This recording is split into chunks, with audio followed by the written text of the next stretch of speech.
मुनव्वर राणा जी, उनके बेटे की गाड़ी पर गोली चलती है। इन्वेस्टिगेशन में निकल के आता है कि उन्होंने खुद गोली चलवाई और किसी और को फंसाने के लिए एफआईआर करवाई। अब पुलिस उनके घर पे पहुंचती है और मुनव्वर राणा जी एक ईमानदार व्यक्तित्व के तौर पर मीडिया के सामने प्रस्तुत होते हैं।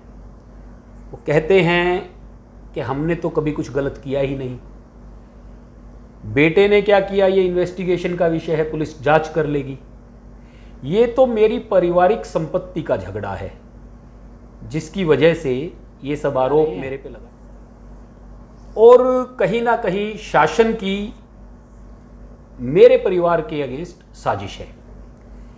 आप भी शायरी का एक बड़ा नाम रहे हैं और एक शायर के तौर पर वो आपके साथी भी रहे हैं, आपने कई मुशायरों में साथ हिस्सा लिया है, तो आप एक शायर और एक व्यक्तित्व के तौर पर मुनव्वर राणा के विषय में क्या राय रखते हैं? कि मुनव्वर मेरे सीनियर हैं, मैं उनका साथी नहीं हूँ, मैं उनका जूनियर हूँ। और हम गज़ल में एक रिवाज है, एक तरीक़ा है अदब का। मुनव्वर की बेटी की शादी हुई तो उसका कार्ड मुझे आया, मैं जा नहीं पाया, मगर चाचा के नाते जो टीका भेजा जाता है मैंने भिजवाया, वो नॉर्मल बात है, ये एक लहजा है। मुनव्वर भाई का एक शेर है बहुत मशहूर, चर्चित और विवादास्पद भी। किसी को घर मिला हिस्से में या कोई दुकान आई, किसी को घर मिला हिस्से में या कोई दुकान आई, मैं घर में सबसे छोटा था, मेरे हिस्से में माँ आई। अब ये मज़ेदार है, मगर ये तो मकान और ज़मीन का, और वो भी 10 करोड़ का झगड़ा आ गया, माता जी के साथ और बवाल निकल आया।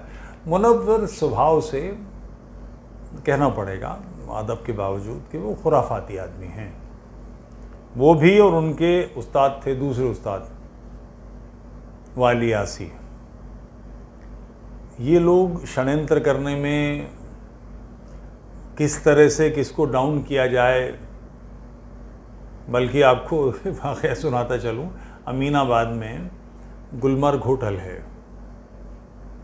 एक, अब तो वहाँ मॉल बन गया है, पहले वहाँ एक पार्क था, उसके एक नुक्कड़ पर दुकान थी दानिश महल, दानिश माने बुद्धि, दानिश महल बौद्धिक लोगों का, बुद्धिजीवियों का महल। उसके बिल्कुल सामने वाली आसी साहब की दुकान थी, बड़ी छोटी सी दुकानिया थी।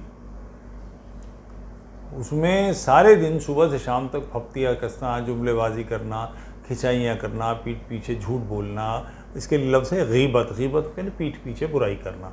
तो लोग दानिश महल की तुक में इनकी दुकान को, इनके उस्ताद की दुकान को गीबत महल कहते थे, जहाँ का काम ही ये था दिन भर, क्योंकि मुशारा कहीं बाहर जाना हो तो जाना, बाकी करने को कुछ काम ही नहीं था, सुबह से शाम तक वहाँ यही सब करना। मेराज फैज़ाबादी लखनऊ में ही रहते थे, मुशायरे के शायर थे। इन्हों उस बाप बेटे ने, उस्ताद शागिर्द ने, वाली आसी और मुनव्वर ने अफवाह फैला दी कि मेराज फैज़ाबादी सलमान रुश्दी के खालाजाद यानी मौसेरे भाई हैं। मुसलमान तिल मिलाए हुए थे, अब वो जवाब दें इसका कि नहीं हूँ। सारे हिंदुस्तान में एक हंगामा उनके खिलाफ खड़ा करा दिया। दूसरों को डाउन करने के लिए झूठ बोलना ये उनके खसलत का हिस्सा है। इनका एक शागिर्द है वाली आसी का, मुनव्वर का उस्ताद भाई है रईस अंसारी, वो भी इसी लेवल का बदमाश है। ये तीनों के तीनों, मतलब ये त्रयी है जो जिसमें कौन कम चांडाल है ये तय करना मुश्किल है। सब के सब सुसरे झूठ बोलने वाले। अच्छा, मुनव्वर शायर अच्छे नहीं है, राहत ने का आपने जिक्र किया, राहत शायर अच्छे थे, मुनव्वर शायर अच्छे नहीं हैं। वो प्रोज लिखते हैं, मगर प्रोज की भी एक समस्या, बढ़िया प्रोज लिखते हैं मगर हर प्रोज में, उनकी किताबें हैं सफ़ेद जंगली कबूतर वगैरह, उन्होंने मेमोइर्स लिखे हैं, उसमें हर एक में बाबरी मस्जिद घुसेड़ देंगे। बात कहीं की करनी हो, चीन की बात हो रही हो, वहाँ से घुमा फिरा के वो बाबरी मस्जिद जिंदाबाद ले आएंगे।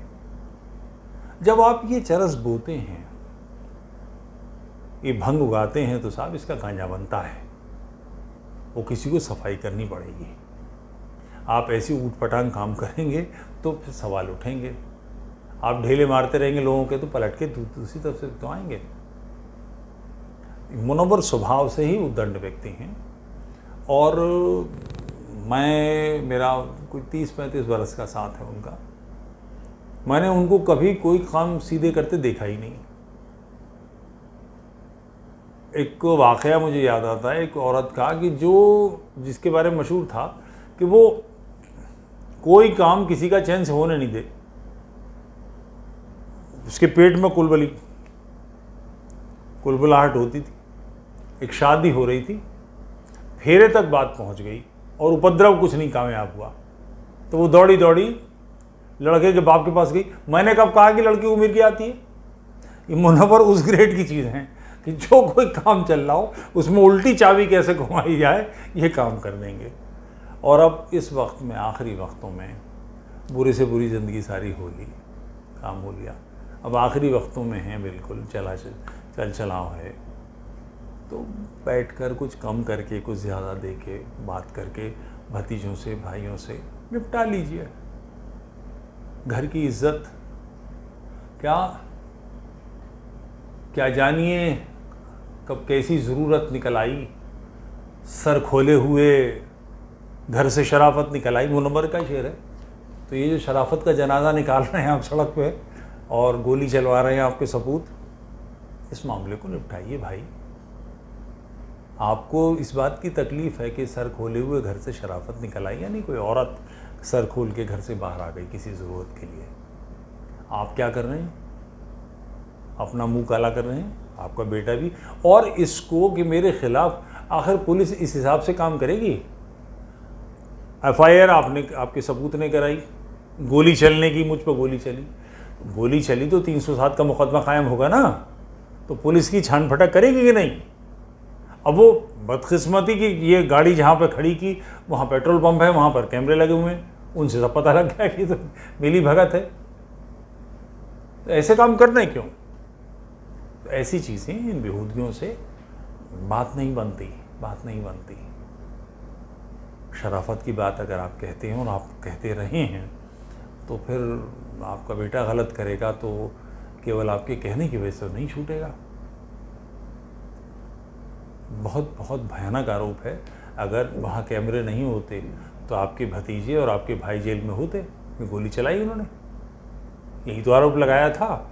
दूसरे का नाटका बंद करने के लिए, दूसरे का गला फंदे से लटकाने के लिए आप काम कर रहे हैं। अब वो अपने गले पड़ गया तो त्राही मच रही, हाय बचा रहे हैं कि मेरे घर में रात में पुलिस घुस आई और मुझे यूँ कर लिया, और जैसे लोग मेरे घर में आतंकवादी छिपे हुए हैं। क्या है? समाज को भड़काने के आप काम करते हैं और असली चेहरा ये है। तो ऐसी बेहूदगियों से साहिब बाहर निकलिए। आप मेरे बड़े हैं, आप तक कोई बात पहुंचाए तो आखिरी वक्तों में इन सारी चीज़ों को मट्टी डाल के ठंडा करके निपटाइए। धन्यवाद तुफैल जी, बड़ा ही अच्छे तरीके से आपने समझाया और बताया जो एक व्यक्तित्व के बारे में कुछ हो सकता है। दर्शकों को इससे जानकारी भी मिलेगी, दिशा भी मिलेगी और शायद ये संदेश मुनव्वर राणा साहब तक भी पहुंच जाए। इसी के साथ हम विदा लेते हैं। जय हिंद, जय भारत।